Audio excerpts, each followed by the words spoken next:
Baik, terima kasih pemirsa, masih bersama kami Damen Saku yang mengangkat tema tentang hikmah di balik peristiwa agung Isra Mi'raj. Dan pertanyaan berikut akan dijawab oleh Mama yang akan disampaikan oleh Ibu Nurul. Silakan. Bismillahirrahmanirrahim. Assalamualaikum warahmatullahi wabarakatuh. Waalaikumsalam warahmatullahi wabarakatuh. Semoga Mama Dede sehat walafiat selalu. Amin. Iya, nama saya Nurul Fauzia Abdullah. Nama saya Dede Rosidah. Iya.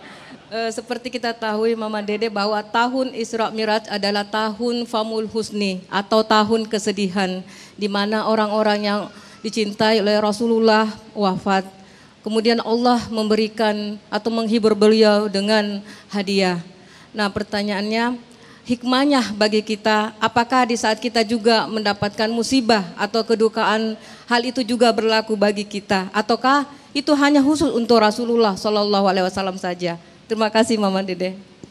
Silakan Mama. Baik, Ibu Nurul dan semua jamaah yang di Al-Furqan, semua manusia tanpa kecuali, termasuk Agung, Mama, Habib, kemudian Kiai, semua suatu saat dapat musibah. Anda silakan lihat di dalam Al-Anbiya 35. Wa nablukum bisarri wal khairi fitnah wa ilaina turja'un. Semua kalian mendapatkan musibah yang buruk, yang baik, kepada kami kalian kembali. Bahkan ayat yang sangat populer, saya jamin Anda yang hadir pasti hafal, apalagi ujungnya. Anda silakan lihat Al-Baqarah 155. Walanabluwannakum bisayyin minal khawfi wal ju'i wa naqsin minal amwali wal anfusi wat thamarat wa basyiris sabirin alladzina idza asabathum musibah qalu. Hebat jamaah Al-Furqan, apal ujungnya, artinya luar biasa. Dalam ayat ini Allah Subhanahu wa taala mengabarkan kepada kita siapapun yang namanya manusia tanpa kecuali. Jadi bukan Rasul doang Bu Nurul.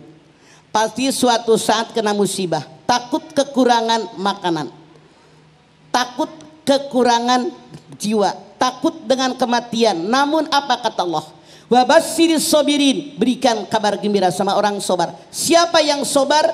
Anda lihat 156. Alladzina idza asabathum musibah qalu inna lillahi wa inna ilaihi rajiun. Tiap musibah datang kepada kita, dia mengatakan saya berasal dari Allah dan kembali kepada Allah. Musibah yang datang kepada kita, mau tidak mau, suka tidak suka, rela tidak rela, redo tidak redo, wajib ridho. Anda silakan lihat Al-Hadi 22. Ma asaba min musibatin fil ardi wala fi anfusikum illa fi kitabim min qabli an nabraha inna dzalika 'alallahi yasir. Musibah yang menimpa alam dunia, musibah yang menimpa individu kalian masing-masing, semua telah tercatat dalam kitab Lauhul Mahfuz sebelum semuanya aku ciptakan. Artinya Allah mengabarkan kepada kita, ketika alam dunia diciptakan oleh Allah Subhanahu wa taala, kapan tsunami di Aceh? Ada catatannya. Kapan tsunami di Pangandaran? Kapan tsunami di Pandeglang, di Palu? Kapan longsor di Kerawang?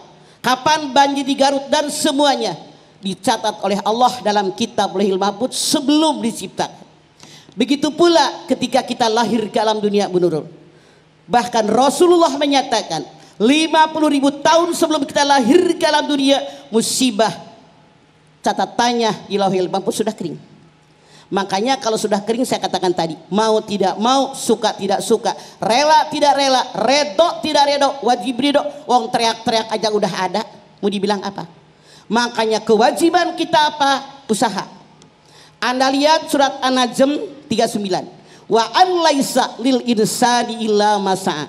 Manusia tidak akan mendapatkan sesuatu kecuali dengan usaha dia. Contoh, nih corona udah 2 tahun lebih ya Kiai. Masya Allah, rasanya udah capek.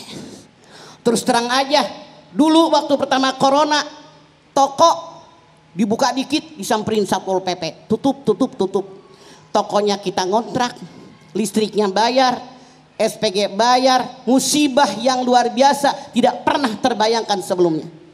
Dan saya yakin bukan hanya 1-2 orang sedunia mendapatkan musibah.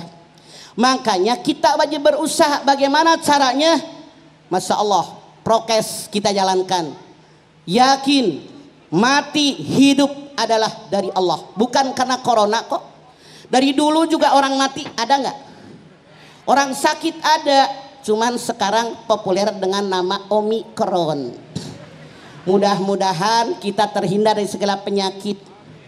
Kalau dulu punten dalam tanda kutip, orang buang gas dengan orang batuk lebih terhormat orang batuk. Saya nenek-nenek 72 tahun. Batuk tuk tuk tuk tuk tuk sampai begitu aja. Kita nggak diiniin orang. Tapi kalau orang maaf buang gas dicariin. Lu ya bener nggak Gung? Bener. Sekarang punten survei membuktikan nenek-nenek nggak bohong, beneran. Orang batuk nih dengerin. Orang batuk lagi ngariung ngaji, orang pada nengokin kita. Orang yang buang gas kagak dicariin, bener nggak? Sekarang orang yang terhina orang batuk, baru segitu doang. Saya tidak ngarang, emang survei membuktikan. Makanya kita mohon kepada Allah dengan usaha yang maksimal. Bahkan ini ayatnya populer lagi nih dalam Ar-Ra'd ayat 11. Innallaha la yughayyiru ma biqaumin hatta. Tuh apal banget jamaah Al-Furqan, hebat ya Bib. Jadi kata Allah tidak akan merubah suatu kaum sehingga kaum itu merubah dirinya. Makanya dengan sekarang ada Omikron, kita berusaha yang namanya prokes kita jaga. Semoga dengan apa? Banyak berzikir kepada Allah, banyak bertaubat kepada Allah. Kemudian maaf dalam tanda kutip, jangan marah, saya ngomong beneran. Minimal saya, anak-anak saya nih, Masya Allah kita koreksi diri. Ma asaba bi musibatin fa bima kasabat aidikum wa yafu an katsir. Tuh kan As-Surah 30. Musibah yang menimpa kalian karena kesalahan kalian sendiri. Mohon ampun kepada Allah dengan ampunan yang banyak. Jadi maksud mama ini, jangan nyalahin orang mulu. Ngaca gitu ya kan Kiai. Ngaca, kenapa kena musibah? Apa kurang syukur? Bukankah dulu yang namanya siapa nyanyi? Tongkat kayu dan batu jadi tanaman. Tuh kan, saking kayanya negara kita. Kok sekarang rakyat pada susah? Sekarang rakyat pada miskin. Ngaca, apa kurang syukur? Apa ibadah kita kurang? Apa sholat kita belum benar?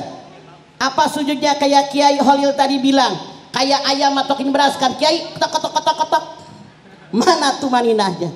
Padahal tumaninah satu di antara 13 rukun sholat. Makanya hai pemirsa TV One dimanapun Anda berada, saya sebagai orang tua mengajak kita semua, yuk perbaiki sholat kita. Jadi hikmahnya kita ambil, bukan hanya tahu sejarah. Kalau kita sholat, tadi Kiai Holil sudah menyampaikan betapa hikmah daripada sholat. Jangan sombong selendangnya Allah. Siapa yang mengenakan selendangnya Allah, dia memusuhi Allah. Baik. Terima kasih Mama.